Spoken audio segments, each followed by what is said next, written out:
नमस्कार मित्रों, झारखंडी जोहार। कल हम लोगों ने बात किया था रेगुलेटिंग एक्ट। तो रेगुलेटिंग एक्ट 1773 जब आया था उसमें कुछ खामियां थी। उसी खामियों को दूर करने के लिए ही 1781 का संशोधनात्मक अधिनियम अर्थात कह सकते हैं कि एक्ट ऑफ सेटलमेंट एक्ट पारित किया गया।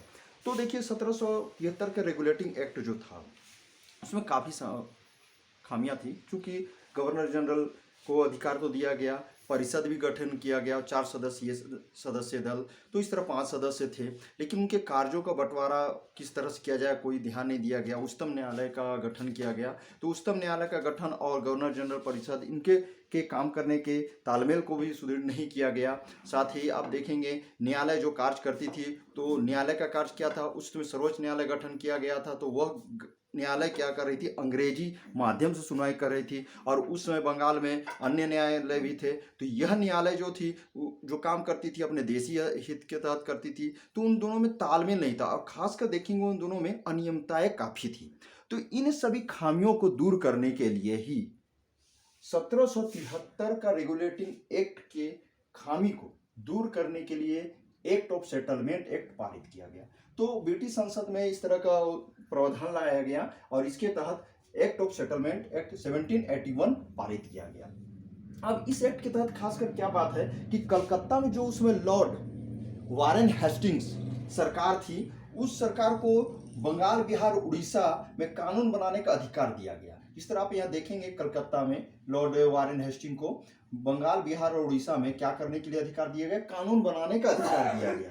जब ये कानून बनाने का अधिकार दिया गया तो ये प्रावधान के रूप में लाया गया, लेकिन इसमें मूल तथ्यों के रूप में जाना जाए तो गवर्नर जनरल, उसकी परिषद और आप देखेंगे कि सर्वोच्च न्यायालय के अधिकार क्षेत्र को इसमें स्पष्ट रूप से करने की बात की गई।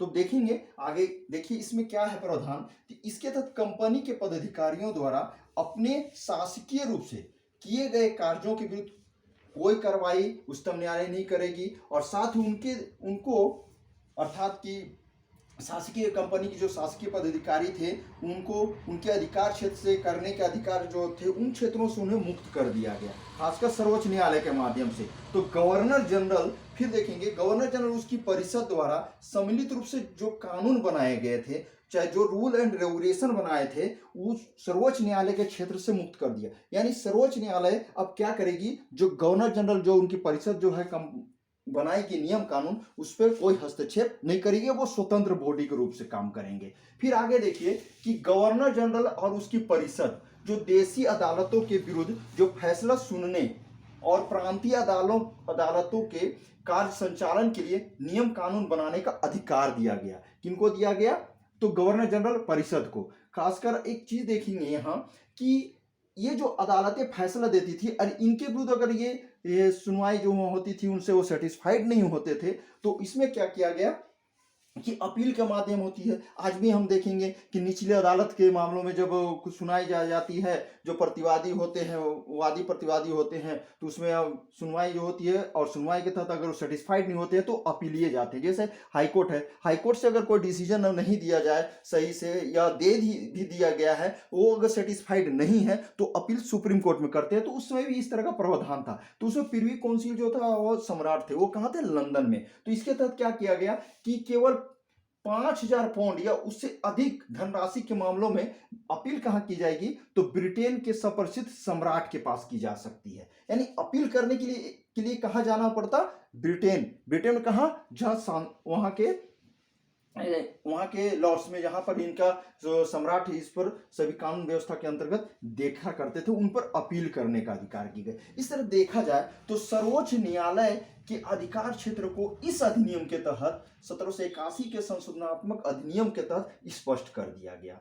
अब फिर देखेंगे कि इस एक्ट के तहत कोई भी कानून अगर बनाया जाता है, अगर बनाती है, तो उस कानून में क्या किया जाएगा कि भारतीयों के जो सामाजिक, धार्मिक रीति रिवाज है, जो यहाँ की परंपरा रही है, उन परंपराओं को ध्यान में रखने की बात की गई है। क्योंकि जब जैसे कानून व्यवस्था जब सुप्रीम कोर्ट कलकत्ता में स्थापित कर दी गई थी, तो वहां देखते थे कि वहां अंग्रेजी जो माध्यम से सारा चीज सुनवाई होती थी। भारतीयों को जो यहाँ हिंदू मुस्लिम थे उनके जो अपने धर्म ग्रंथ के आधार पे न्याय व्यवस्था थी उनको अनदेखा कर दिया जाता था। तो यहाँ पे यह प्रावधान किया गया था कि नहीं, भारत में जो भी नियम कानून अब होगा या अदालतें जो सुनवाई करेंगी, खासकर जो उच्चतम न्यायालय गठन किया गया था कलकत्ता में, तो वहाँ ध्यान रखने की बात कही गई थी कि भारतीयों के जो सामाजिक और धार्मिक मामले के जो ग्रंथ है उनके अनुरूप यहाँ की कानून व्यवस्था को लागू किया जाए और उन्हीं के अनुसार सुनवाई भी करेगी। इस तरह देखेंगे कि 1773 का रेगुलेटिंग एक्ट में यह संशोधन करके इन सभी प्रावधानों को लाया गया।